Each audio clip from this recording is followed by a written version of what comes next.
បកស្រាយអំពីចិត្តជាបុណ្យនិងចិត្តជាបាបចិត្តជាបុណ្យប្រកបដោយមហាកុសល8ដួងគឺសសង្ខារកៈប្រែថា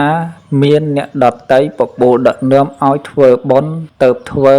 ដែលប្រកបដោយញាណសម្បយុត្តមានប្រាជ្ញាឆ្លៀវឆ្លៀសចេះដឹងក្នុងការងារជាបុណ្យកុសលនោះ2ដួងនិងសសង្ខារកៈប្រកបដោយញាណវិបយុត្តដែលមិនមាននៅប្រាជ្ញាឆ្លៀវឆ្លៀសចេះដឹងក្នុងកិច្ចការងារជាបុណ្យកុសលនោះ2ដួងអសង្ខារិកៈប្រែថាមិនមានអ្នកដតីបបួលដឹកនាំតែធ្វើដោយខ្លួនឯងដែលប្រកបដោយញាណសម្បយុត្ត2ដួងនិងអសង្ខារិកៈប្រកបដោយញាណវិបយុត្ត2ដួងចំណែកឯចិត្តជាអកុសល12ដួងគឺលោភៈមូលចិត្ត3ដួងទោសៈមូលចិត្ត2ដួងមោហៈមូលចិត្ត2ដួងរួមត្រូវជា12ដួងចិត្តជាមហាកុសលជាចិត្តដែលមិនមាននៅលោភៈទោសៈមោហៈមិនពិតចិត្តជាអកុសលមូល3លោភៈទោសៈមោហៈចិត្តគឺសេចក្តីលោភលន់តែងតែមិនមាននៅសេចក្តីសុខព្រោះគិតខ្វល់ខ្វាយតែក្នុងសេចក្តីប្រាថ្នា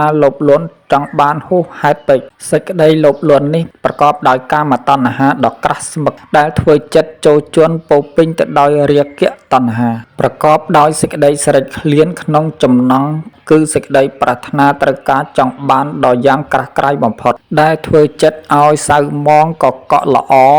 ជាចិត្តធ្ងន់ដោយបាបអកុសលគឺចិត្តអាក្រក់ប្រកបដោយសេចក្តីថោកទាបលាមកចិត្តជាទោសៈគឺសេចក្តីខឹងក្រោធមាននៅទុក្ខទោមនស្សប្រកបដោយសេចក្តីថ្នាំងថ្នាក់អន់ចិត្តនិងសេចក្តីទុក្ខតូចចិត្តដែលដុតរោលចិត្តឲ្យក្តៅក្រហាយក្នុងភ្លើងទោសៈនោះធ្វើចិត្តពោពេញទៅដោយសេចក្តីអាក្រក់គឺសេចក្តីបាបលាមកថោកទាបបំផុតចិត្តជាមោហៈវង្វេងភ័ន្តច្រឡំដែលធ្វើនៅអំពើខុសឆ្គងឆ្គងផ្សេងឬគិតយល់ឃើញខុសដែលជាចិត្តមច្ឆាទិដ្ឋិគឺការយល់ឃើញខុសនោះឯងទើបធ្វើឲ្យចិត្តវង្វេងគិត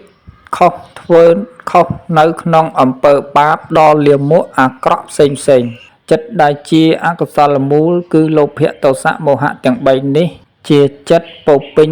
ដោយបាបអកុសលនិងមច្ឆរិយៈគឺសេចក្តីកំណាញ់ស្វិតស្វាញផងនិងជាចិត្តប្រកបដោយបាបអកុសលគឺការចងគំនុំអាឃាតពេវរាផង